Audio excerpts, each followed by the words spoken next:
Yawezekana unapita katika hali ngumu sana. Yawezekana unapita katika magumu mengi mno. Yawezekana shule yako ni ngumu.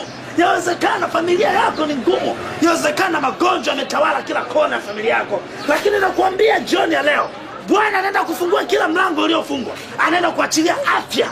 Anaenda kuachilia afya. Anaenda kuachilia afya katika familia yako. Na wewe uliye katika hali ya uzito, sikiza nikuambie kitu kimoja. Mwanadamu anaweza kukupa kitu chochote, lakini Kristo peke yake ndiye anaweza kaachilia roho ya upesi ndani yako. Nasema wewe uliye na roho ngumu saizi, na wewe unayejisikia ugumu saizi, unasikia roho kuwa nzito, nasema Kristo sasa hivi unaposikia sauti hii, Kristo anaenda kuachilia roho ya upesi.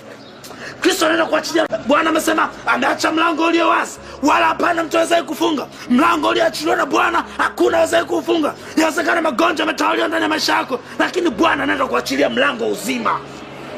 Amen. Lipo jambo jipya linaenda kufanyika leo ndani ya maisha yako. Lipo jambo jipya linaenda kufanyika leo ndani ya maisha yako. Sikiza nikwambie kitu kimoja. Hakuna aliyemtegemea Bwana akaishia katika aibu. Yeye ndio Mungu aiondoaye aibu.